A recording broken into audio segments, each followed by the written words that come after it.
What else is contained in that 1% of DNA that distinguishes human beings from their chimp-like forebears? What specifically makes us human? Our intelligence and cognitive abilities have always been regarded as key to our identity as a species. The label that we have given the human species is Homo sapiens, animals of genus Homo, who were knowing. In the 5 million years since the Homo line broke off from the human chimp ancestor, the size of the brain tripled, an extraordinarily fast development in evolutionary terms in terms of cubic centimeters of the brain case and its brain size. The growing size of a woman's birth canal could barely keep up with the need to accommodate the enormous heads with which human infants are born. So where did this cognitive power come from? At first glance, it may appear that cognitive abilities were required for human beings to adapt to and master their physical environments. Greater intelligence offers advantages with regard to hunting, gathering, making tools for tools, surviving harsh climates, and the like. But this explanation is unsatisfying, since many other species also hunt, gather, and use tools for circumstantial use without having developed anything like a human being's cognitive abilities. Many evolutionary biologists have speculated that the human brain grew as rapidly as it did for a different reason: to be able to cooperate and compete with other human beings. The psychologist Nicholas Humphrey and the biologist Richard Alexander have separately suggested that human beings, in effect, entered into an arms race with one another, the winners of which were those groups that could create more complex forms of social organization based on new cognitive abilities to interpret each other's behavior.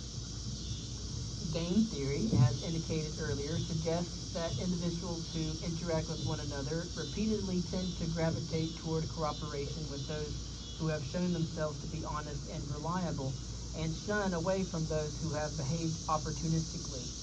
But to do this effectively, they have to be able to remember each other's past behavior and to anticipate likely future behavior based on an interpretation of other people's motives. This is not so easy to accomplish, since it is the appearance of honesty and not honesty itself that is the marker of a potential collaborator. That is, I will agree to work with you if you seem to be honest based on experience.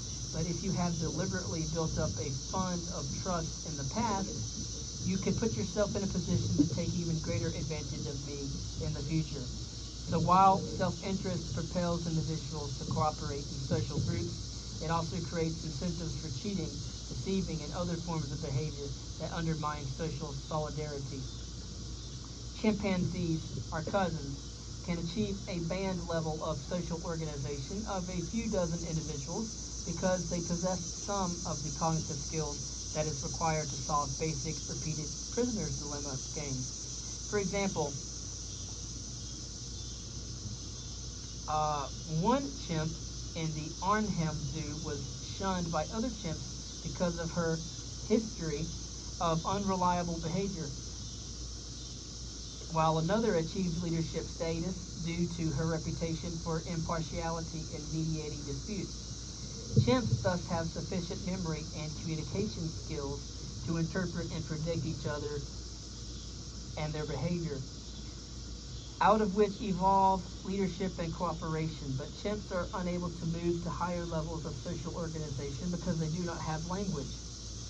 The invention of language among early human beings opened up huge new opportunities for both improved cooperation and cognitive development in an intimately linked fashion. Having language means that knowledge of who was honest and who deceitful no longer depends on direct experience, but can be passed on to others as social knowledge. But language can also be the medium for lying and deceit.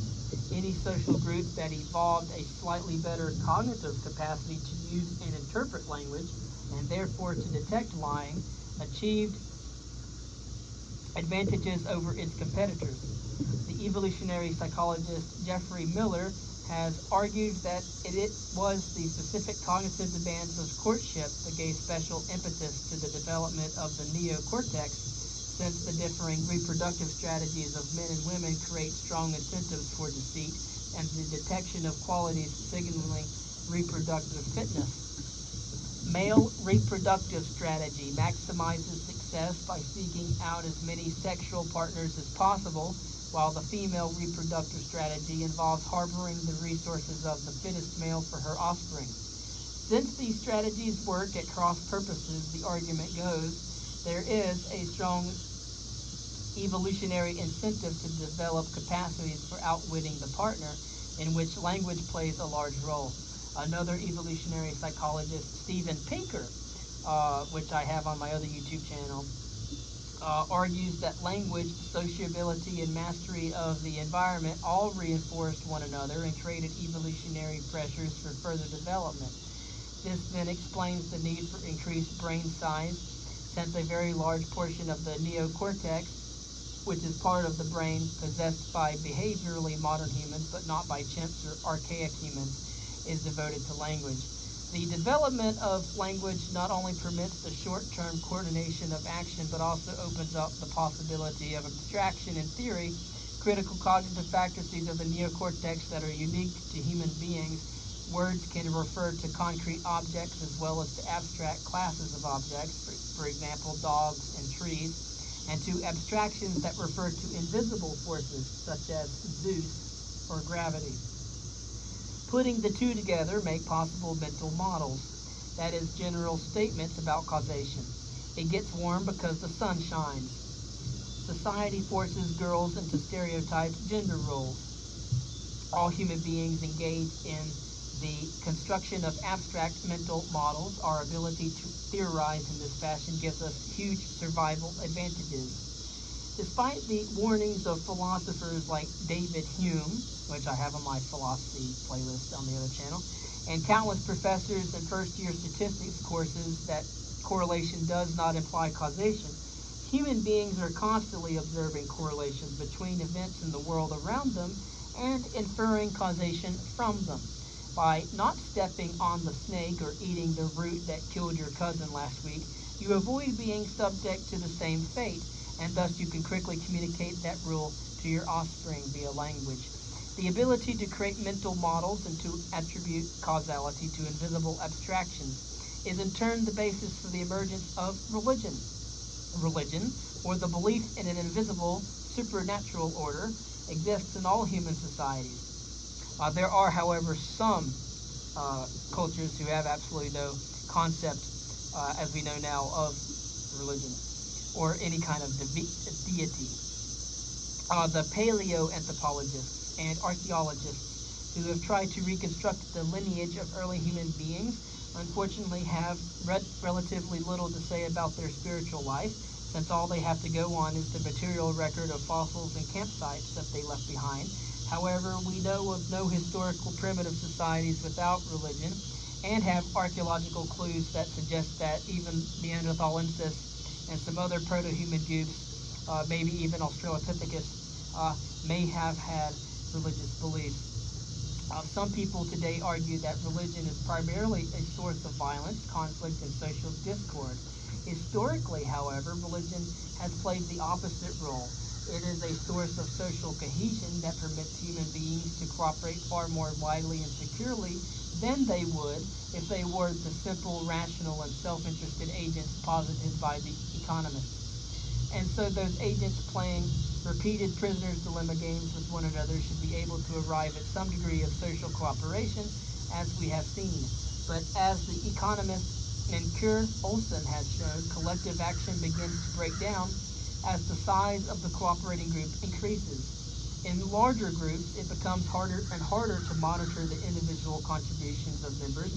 Free riding and other forms of opportunistic behavior become much more common. Religion solves this collective action problem by presenting rewards and punishments that greatly reinforce the gains from cooperation in the here and now. If I believe that my tribe's chief is just another fellow like me following his own self-interest, I may or may not decide to obey his authority. But if I believe that the chief can command the spirits of dead ancestors to reward or punish me, I will be much more likely to respect his word. My sense of shame is potentially much greater if I believe I am being observed by a dead ancestor who might see into my real motives better than the live kinsmen around me. And so, contrary to the views of both religious believers and secularists or atheists, such as myself, it is extremely difficult to prove or falsify any given religious belief. Even if I am skeptical that the chief is really in touch with dead ancestors, I may not want to take the risk that he really is. Pascal's rager, Blaise Pascal, that one should believe in God because he may actually exist, has been operative throughout human history, though in its earlier stages the number of skeptics was probably small. Religion's functional role in strengthening normalities and buttressing communities has long been recognized. Tit for tat, or returning favors for favors and harms for harms, is not just the rational outcome of repeated interaction, but also the foundation of, for example, morality in the Bible, and an almost universal moral rule among human societies. The golden rule, mandating that you treat others as you would want them to treat you, is simply a variation on tit for tat, one that emphasizes the benefit rather than the harm side. The Christian principle, for example, of returning a favor for a harm in this respect is highly unusual, and one might note, more often than not, unimplemented in Christian societies. No society I know of approves returning a harm for a favor as a general moral rule within the group. Indeed, some evolutionary psychologists, like Steven Pinker, have argued that survival benefits conferred by enhanced social cohesion is the reason that a propensity for religious belief systems or belief seems to be hardwired into the human brain. Religion is not the only way that ideas can reinforce group solidarity. Today we have nationalism and secular ideologies like Marxism as well, but in early societies it played a critical role in making possible more complex forms of social organization. And so it is hard to see how human beings could have evolved beyond small band-level societies without it. From a cognitive standpoint or point of view, any given religious belief can be described as a type of mental model of reality, in which causality is attributed to invisible forces that exist in a metaphysical realm beyond the phenomenal world of everyday experience. This generates theories about how to manipulate the world. For example, a drought is caused by the anger of the gods. It can be appeased by spilling the blood of babies into the furrows of the earth. This then leads to ritual, the repetitive performance of acts linked to the supernatural order, by which human societies hope to gain agency over their environment. Ritual, in turn, helps to delineate communities, marking their boundaries and distinguishing them from one another. Because of its role in building social solidarity, ritual can become disconnected from the cognitive theory that led to its creation, as in the Christmas celebrations that contemporary secular Europeans continue to observe today. The ritual itself and the beliefs supporting it are invested with tremendous intrinsic value. They no longer represent a mental model or a theory that can be discarded when a better one comes along, but become ends of action in themselves. Mental models and normalities that help human beings cooperate and thus survive may be generated rationally, as the economists assert, but religious beliefs are never held by their adherents to be simple theories that can be discarded if proved wrong. They are held to be unconditionally true, and there are usually heavy social and psychological penalties attached to asserting their falsehood, right? And one of the great cognitive advances offered by modern natural science is to give us a systematic empirical means for testing theories, which allows falsification and allows us to manipulate our environment more successfully, for example, by using irrigation systems rather than human sacrifice to promote agricultural productivity. This then raises the question of why human beings saddle themselves with theoretical constructs that are so rigid and hard to change. A proximate answer to this question is that rule following for human beings is not primarily a rational process, but one that is grounded in the emotions. The human brain has developed certain emotional responses or emotion detectors that amount to autopilot mechanisms promoting social behavior. When a nursing mother sees an infant, she lactates, not because she consciously thinks to herself that her child needs food, but because the sight of her child involuntarily triggers her brain to order the production of certain hormones that in turn trigger lactation.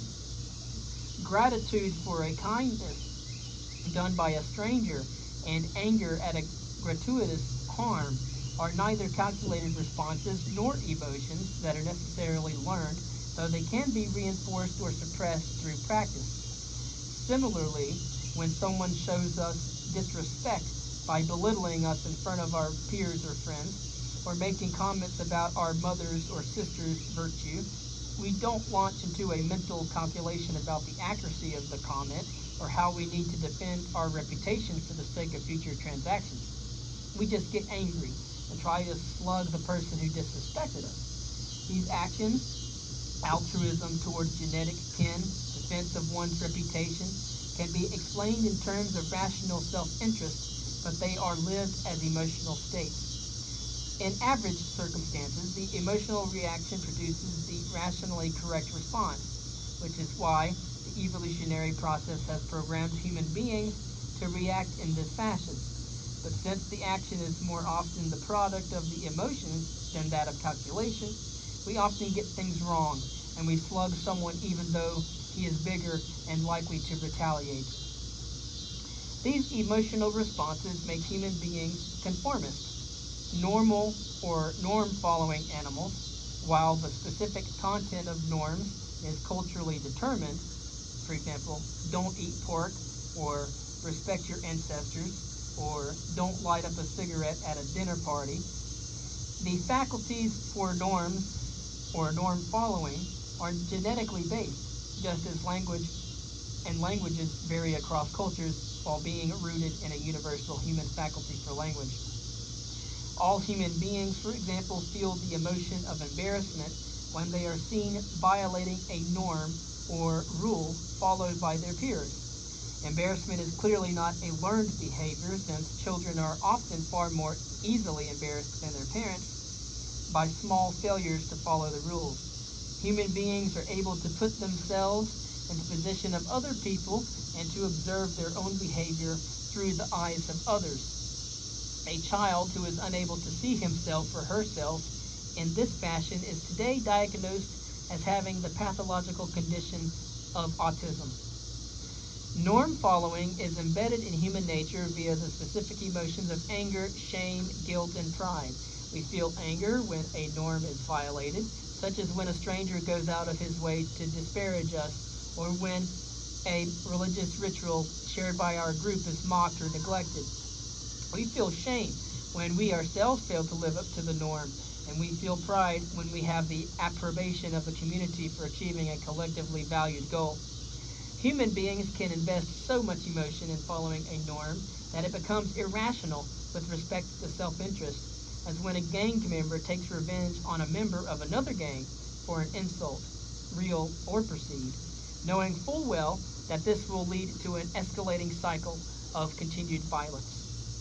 Human beings also invest emotion in meta-norms, or beyond norms, norms about how to properly formulate and enforce norms, and can display what the biologist Robert Trivers labels moralistic aggression when proper meta-norms are not carried out.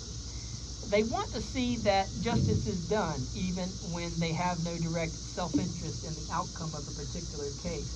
This explains the extraordinary popularity of crime shows and courtroom dramas on television, and the often obsessive attention with which people follow certain high-profile scandals or crimes.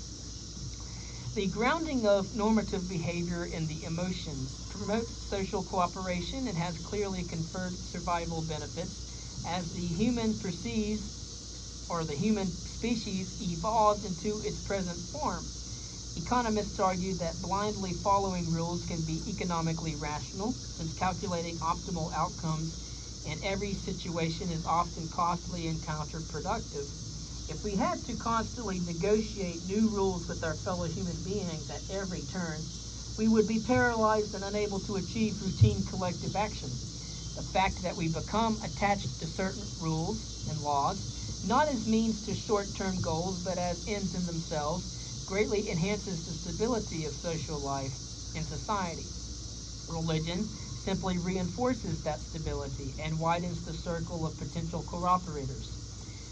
The problem this poses for politics, however, is that rules that have a clear utility when applied over a large number of cases may not be useful under specific short-run circumstances and frequently become dysfunctional when the conditions that gave rise to them change.